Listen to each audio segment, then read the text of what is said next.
This past Christmas holidays, I was sitting in my den, right back in one of them big strata lounges, roaring fire going, fixing to take my thumb and juke one of them buttons and make a bowl game flop up there. Oh. I done had my loose-fitting britches on, barefooted, done took my girdle off where my belly could flop.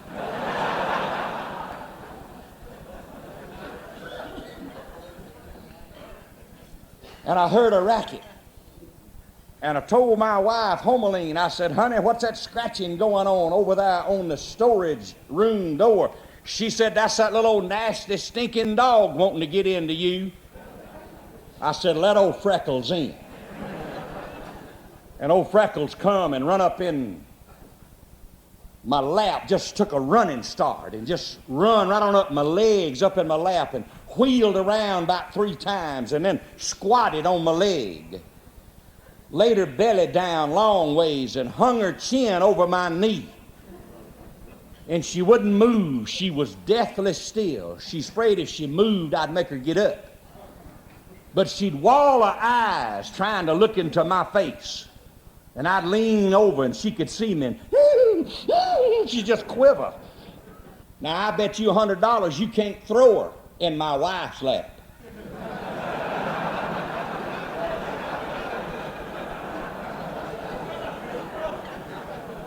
And I could never take Freckles to a psychiatrist, because Freckles ain't gonna lay on no couch. But when my wife leaves the room and walks down the hall, Freckles will cut a little dido up on every little piece of furniture, just up on the back, down. Then stand up on her hind feet on that couch and watch down the hall. Homeline start walking down that hall, wham, down on the floor she goes. And I said, Homeline, this dog loves me. And I said, you know what? The next album I make on MCA Records is going to be Dogs I Have Known.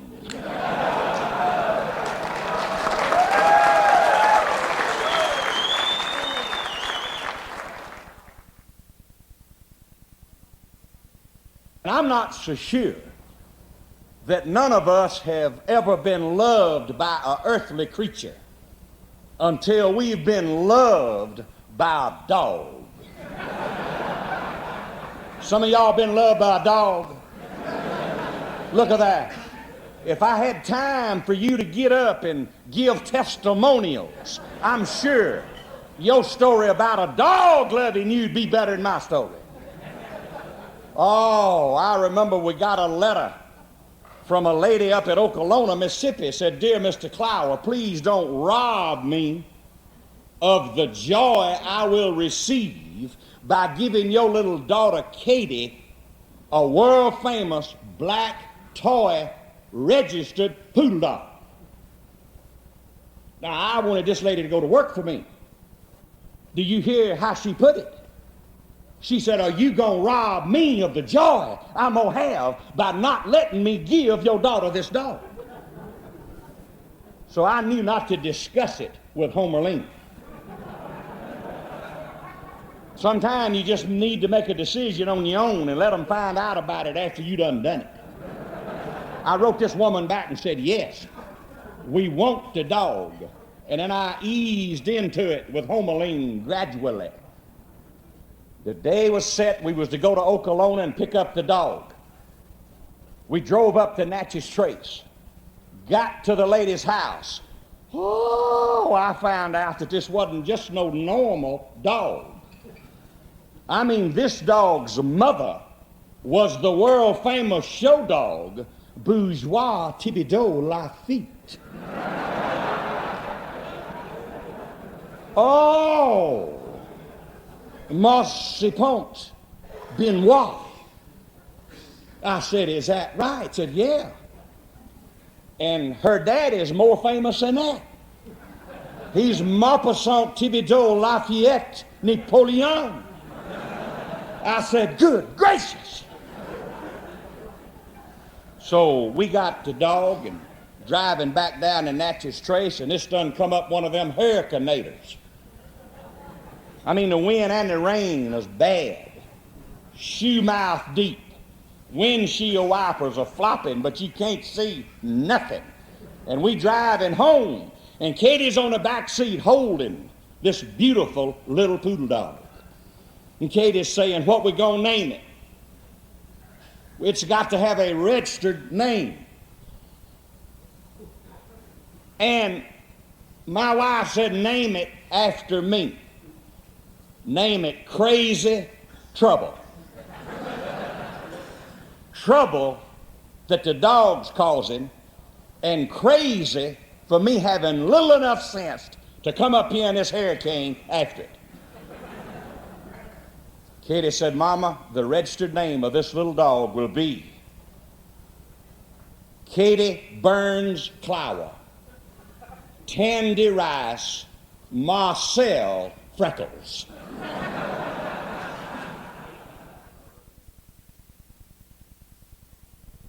Mike, an old white American pit bulldog, helped raise me. When I was growing up, a young'un out in the country, Mama get ready to whoop one of us young'uns, she'd have to shut old Mike up in the smokehouse. She'd draw back to whop one of us, old Mike would bite her. And you talking about love? One Friday evening, I caught the school bus and went home with a friend. And my brother Sonny got off of that school bus, and old Mike was laying in the front yard, didn't see me get off. He took to that bus and run it to the end of the line. Watched every young'un get off of it, then laid down under that bus and wouldn't move because I didn't come home on the bus. My mama and my brother Sonny had to hook up the mule and wagon and go over there and just man him up in the arms and load him on that wagon and bring him home. And him growling and looking back out the back of that wagon toward that school bus. Now, Mike loved me. If that had been some kinfolks, they'd have said, well, he just stopped off somewhere.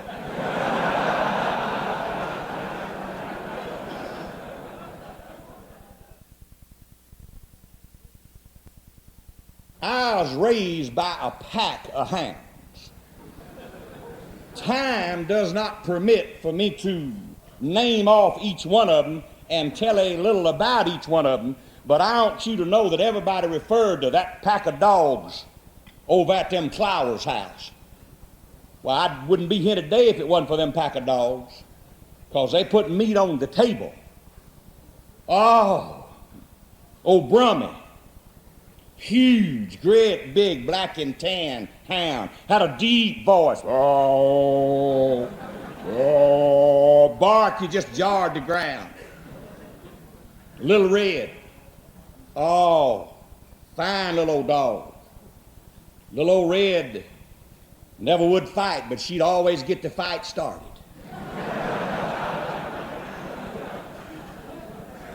Ain't you seen them little dogs and all they done is wake up them big dogs?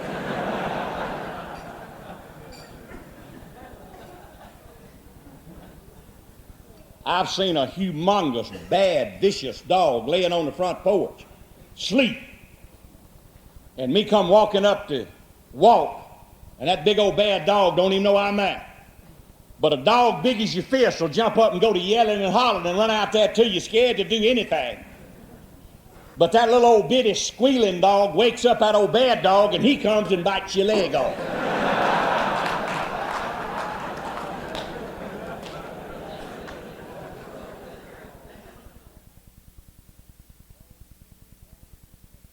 Oh, June was a good possum dog.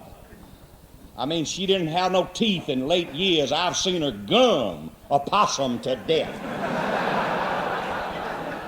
Yeah, gum him to death.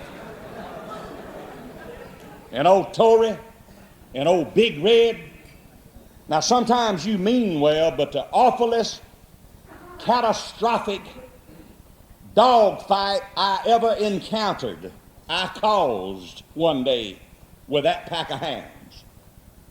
I fed them some boiled okra.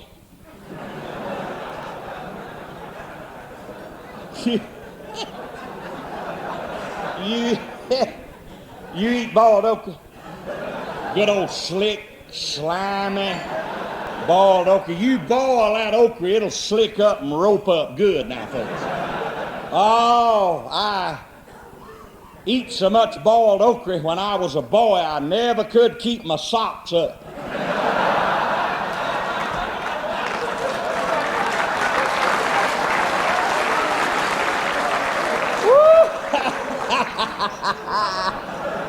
Woo! One day, me and my brother Sonny come in.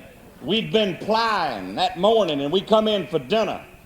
And Mama had done cooked up a big pot of that boiled okra. And we sit down and eat a bait of it. Got ready to go back to the field. My mama said, boys, them dogs ain't been fed. And we don't have nothing here for them except what's left in that bowl of boiled okra. Said, yeah, take what's left in that bowl of boiled okra and go out yonder and dump it in the dog pan. Oh, I picked it up and I walked real careful. I didn't want it to slime over on my hands. And I went out there in the backyard and I dumped it in the dog pan, and old Brummie, great big, thunder barking Brummie, run up there. And that okra was so slick, it went down so fast. Old Brummie just sucked it down, and it went down so fast, he thought the other dog got it and jumped on him.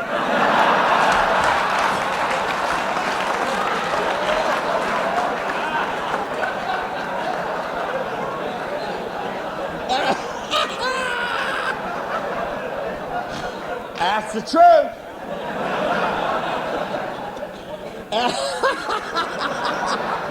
That's the truth. Them dogs fought the rest of the evening, and didn't but one dog know what they're fighting about.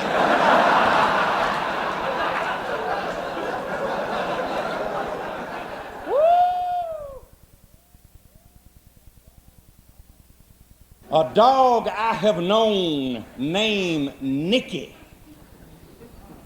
I did a CBS special, the Orange Blossom Special, with Loretta Lee and Tom T. Hall, who, by the way, is a great dog lover, head of the Humane Society in Tennessee. Got dogs what live in castles.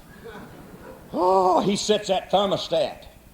I mean, all his dogs are treated just like a hothouse plant. Me and Tom T. and Charlie Pride and Loretta Lynn did the Orange Blossom Special for CBS. 90 minutes. I remember the rating was 32. I recall Frank Sinatra had a special that same week, and his rating was 16.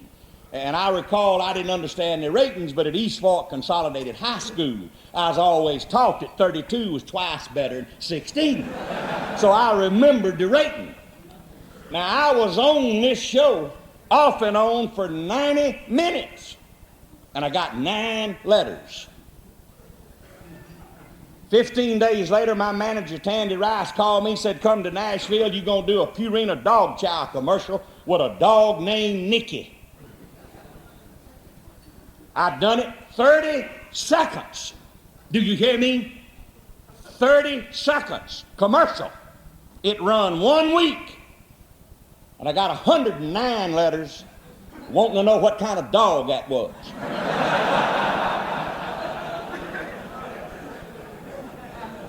And I got to doing a little research, and I done found out that dog back then was more famous than me.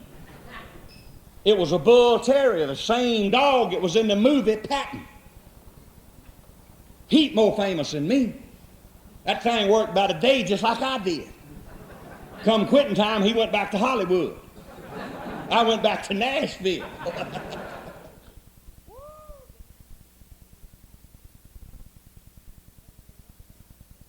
Some folks will take advantage of dogs. They'll be done messed up and done something, and they'll blame it on a dog. Newgene Ledbetter was like this. Newgene was the meanest Ledbetter of them all. He used to even play dog. Get out on his all fours and get up on the front porch. Somebody walk up in the front yard, he'd come out from under there. One day, bit Aunt Daisy DeLauder on the leg. Uncle Versi beat him. Lie. Woo! Newgene would climb a tree to get to tell you a lie when he could stand on the ground and tell the truth. I was over eating supper with him one night. I had been swapping work with the Ledbetters. Am I talking over your head? Swapping work. See, I growed up poor and we didn't have no money. A lot of times we had to get neighbors to come in and help us work. It's hard to pull a crosscut saw by yourself. And I had been getting Newgene to come and help me saw stove wood, and I was over there paying back a day's work by helping them dig a dug well. And Aunt Pat Ledbetter said, Jerry, you don't stay and eat supper with us. And did I ever? Because she made them big old cat head biscuits, squashed them up with a hand, cooked them. Golden brown, you bite into one of them, it'd make a puppy pull a freight train. And now I'm sitting there with old Newgene, the lion Ledbetter. Well, all of them was there. Ardell, Burnell, Raynell, W.L., Linnell, Odell, Udell, Marcel, Claude, Newgene, and Clovis. We was eating supper. We was eating supper.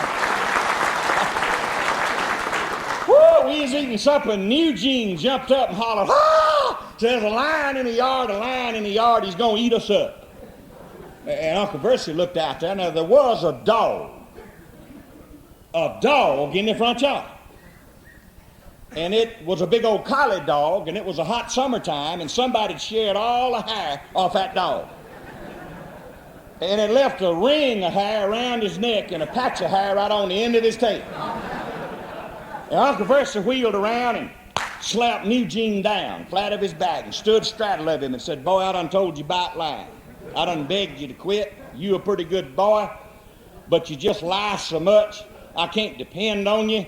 Newgene, I'm going to turn it over to the Lord. I don't know nothing else to do, but let God take it over. Said, you get up out of that floor, go out yonder in the side room, and you get out on your knees and you beg God to forgive you of the sin of lying. Go now and do it. Newgene come back in about 15 minutes. Uncle Versi said, Newgene, you feel better? Yes, sir. You feel like you can overcome the temptation of lying? Yes, sir. You feel better now inasmuch as you've told the Lord to help you? Yes, sir. And Newgene said, in fact, Papa, while I was out there talking to the Lord talked directly back to me.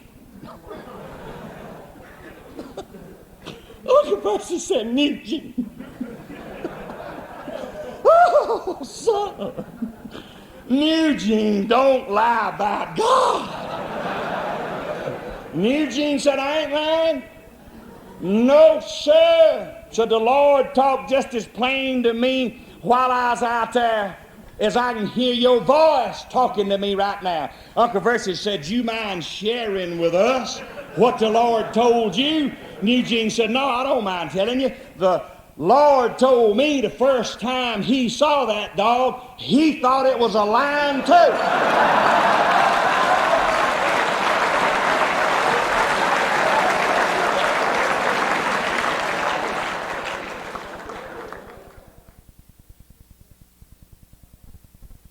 I've had a lot to say about High Ball. And I want you to know High Ball was the greatest coon dog I say that ever lived. Now, I ain't never seen every coon dog. But any coon dogs that I have been associated with, I mean, High Ball is the Bear Bryant of the litter.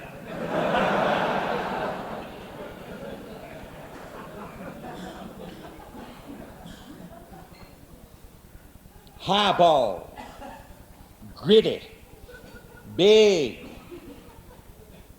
strike a cold trail, stay on it, work it. We fed High Ball out of an old dinner bell, and that cleared up her voice. That'll do it every time. And one evening, a rich doctor from Jackson, Mississippi, had heard of High Ball, and he come to Route 4 Liberty, Mississippi, and he wanted to hear this great dog run. We went out into the edge of the swamps, and we turned Ole High Ball out with some other dogs, and right away, Ole High Ball hit a trail. And worked it slowly till you actually knew High Ball was seeing the coon, because all of the barking you ain't ever heard in your life. You could just know High Ball was breathing on the raccoon. Uncle Verse would holler, talk to him. Speak to him. And all of a sudden, High Ball shut up. Deathly silence. Doctor said, what's the matter? What's the matter? Uncle Verse said, Ledbetter said, hush, hush. I think I know what's happening. Listen, shut up, listen. Deathly silence for over 2 minutes. And all of a sudden, High Ball commenced to barking again, just as before. Uncle Verse said, just as I figured, old High Ball was running across posted land.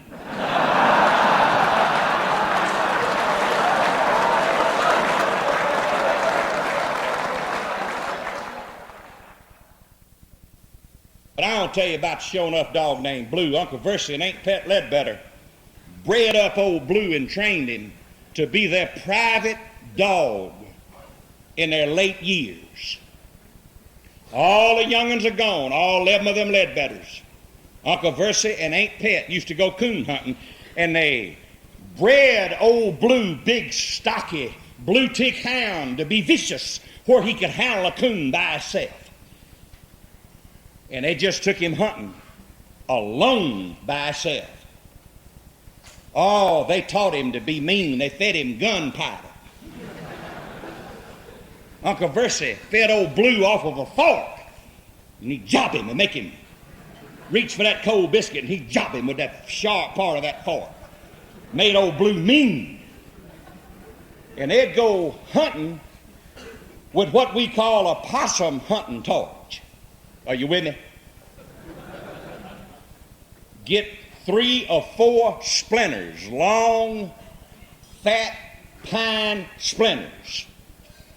Now, some folks call them fat, lighted splinters. But you would hold them splinters together and light one end of those splinters, and it was the cheapest form of lighting the woods you could find. It took no kerosene. You didn't have to have no carbide light. So Uncle Verse and Ain't Pet would get their possum hunting torch, they'd get old Blue, and they'd go coon hunting, just them 3. Now old Blue was vicious, I done told you. One time a limb fell out of a tree, and he chewed up the limb.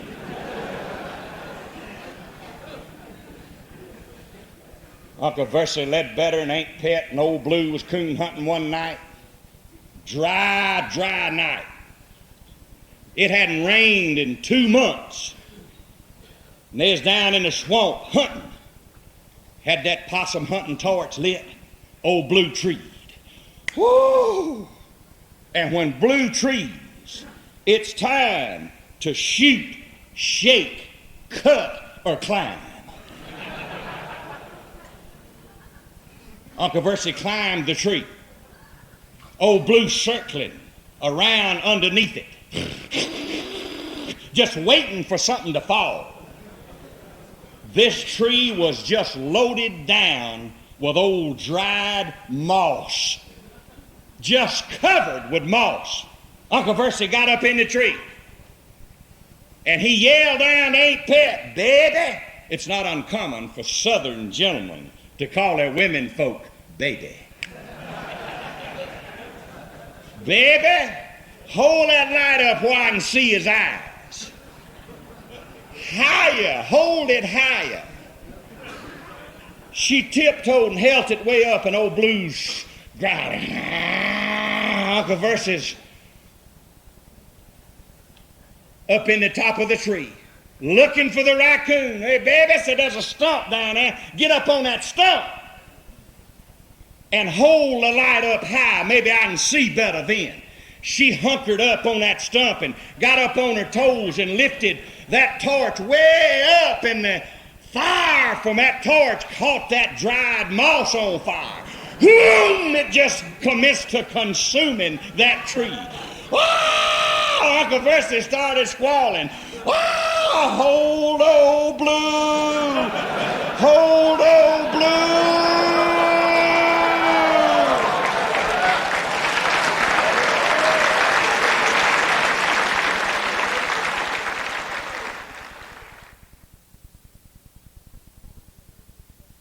I was doing a Mike Douglas show at a world-famous place, Rosedown Plantation at St. Francisville, Louisiana. I was doing this show with Dom DeLuise and Bo Duke, John Snyder from Georgia. Old Bo Duke, my grandson, loves Bo Duke better than he does me. And he wants to wreck my car just that way too.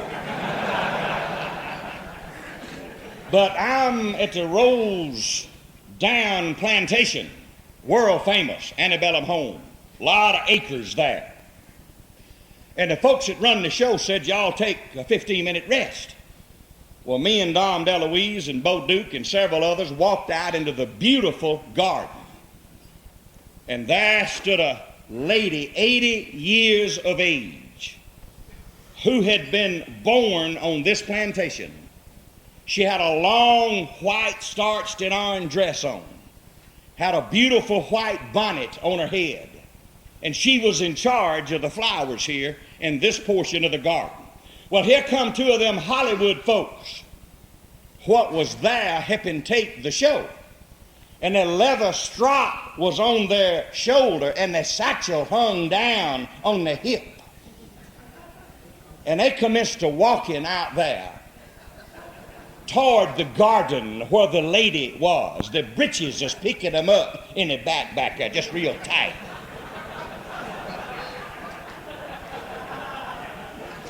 And they run up to this lady and they said, "Oh, lady, what a beautiful garden. It looks as if you took a long-handled magic wand and just waved it over the ground to create this beautiful garden." She said, "I did, and it had a hole on the end of it too."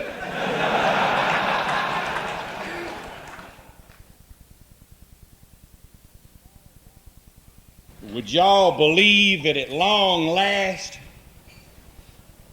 and I say this to prove to you that if you're in sports, I don't care how rigid the rules are, something new will happen every now and then that ain't never happened before. Would you believe that a LSU clock operator operating a LSU clock figured out a way to whoop himself?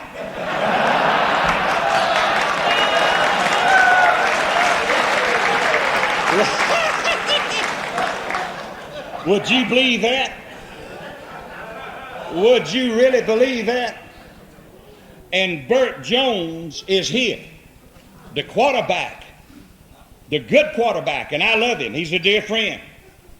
I hope he plays where he's happy if he ain't happy where he's playing now. And I just read in the papers all the information about that. But speaking of that LSU clock, I saw Burt Jones, and I'm looking in Burt's eye now, at the end of a game, throw 4 forward passes with 4 seconds left on that LSU clock.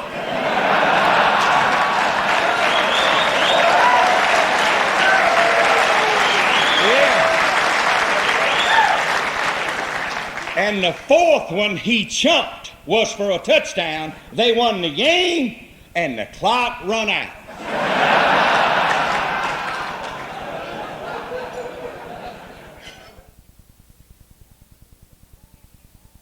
Speaking of hard times, Marcel Ledbetter called me. Said, "Jerry, me and Ben D. Lauder ain't worked in 2 weeks. Woods is muddy, and we just having a hard time. I said, Marcel, if you can't get a job, I'll help you. I'll send you a check every month. You my friend, and I love you. He said, I ain't asking for no handout. I done saved a little money. I was just wondering if it would be wrong if me and Ben D. Lauder went to the employment office and signed up.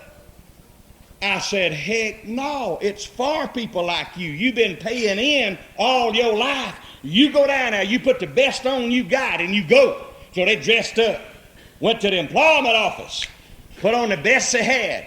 Old Ben D. Lauder was suffering from static cling on his breeches leg bad.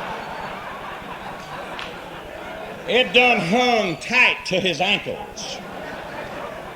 And Marcel Ledbetter could have made a good ring around the collar commercial. And they went in, the little lady hostess talked to them, filled out the forms. They sat down. A few minutes they announced, Ben G. Lauder, please. Ben went down the aisle and back in out of one of them little private offices, and that employment fellow said, sir, what is your occupation? Ben said, I'm a pilot. He said, you ain't got a problem in the world. Beautiful. 15 days, we'll have you a job. There's executives all over America looking for pilots. Ben said, fine. Left out Mr. Marcel Ledbetter. Marcel went in there and sat down with the fella. Said, what is your occupation? He said, I'm a pulpwood cutter. I saw pulpwood for a living with this chainsaw. Man said, well, I'm sorry to tell you, but you're going to have to sign up for unemployment. We got all the pulpwood cutters we need. Marcel said, I don't quite understand this. My buddy just come out of here giggling and grinning. He said, y'all is going to have him a job in 15 days. He said, yeah, but he's a skilled occupation. He's a pilot. Marcel said, that's right. He's as good as I ever saw. He does his job as good as anybody I ever worked with. But he can't work unless I work. I got to saw up the pulpwood before he can pilot.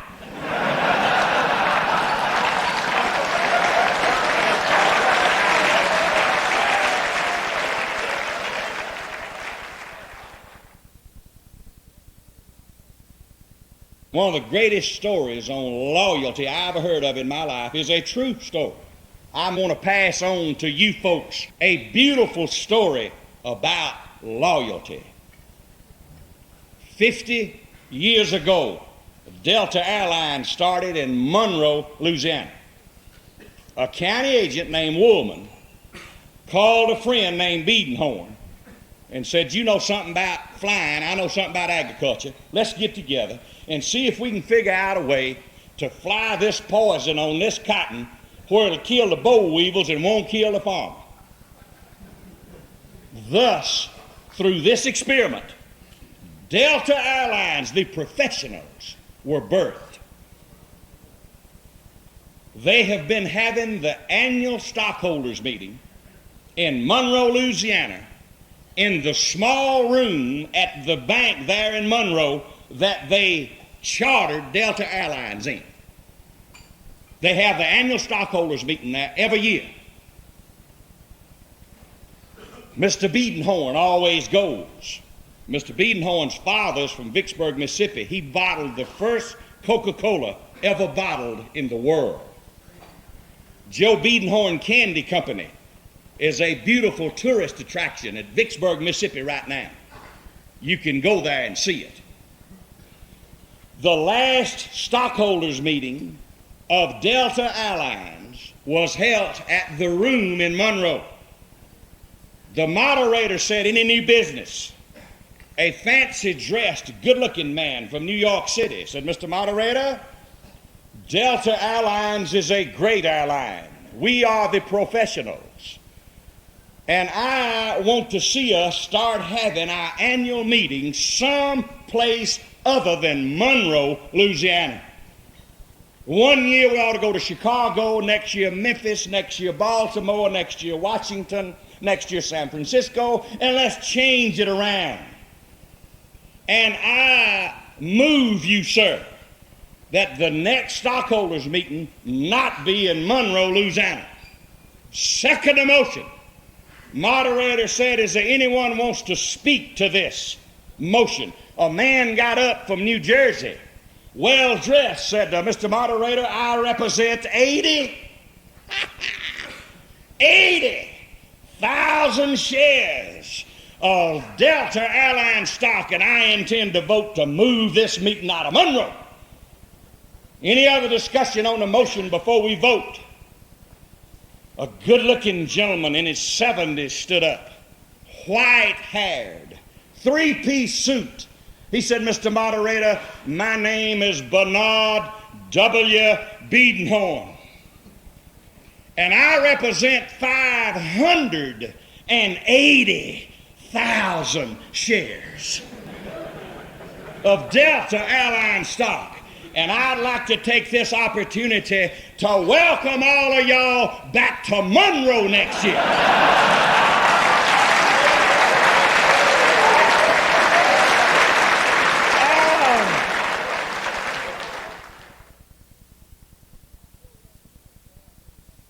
I growed up with an old boy I love very much. I won't tell you his real name, but we called him Hog. And there's another old boy in the community, didn't make any bones about it. You ask him, say, what do you do? He said, I'm a go-getter. He said, my wife works at the Macomb Manufacturing Company, and every evening at 4:30, I go get her.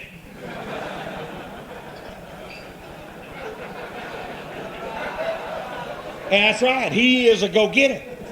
He's been one all his life. Y'all know some, don't you? Some of them go-getters.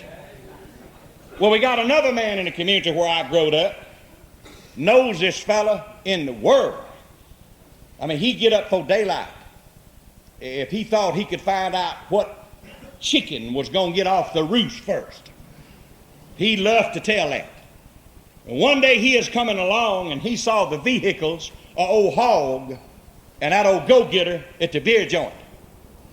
So he stopped.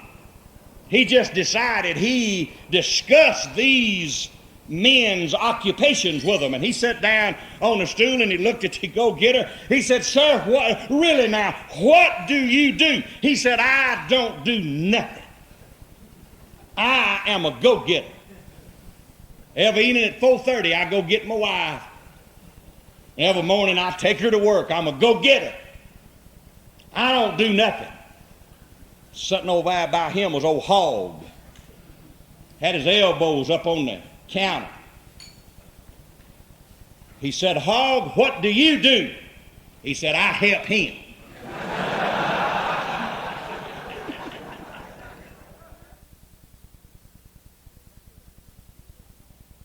I remember during hard times years ago during the Depression, folks tried to be fair one with the other. And I recall a man in the community just didn't have anything. And he had a rather large family.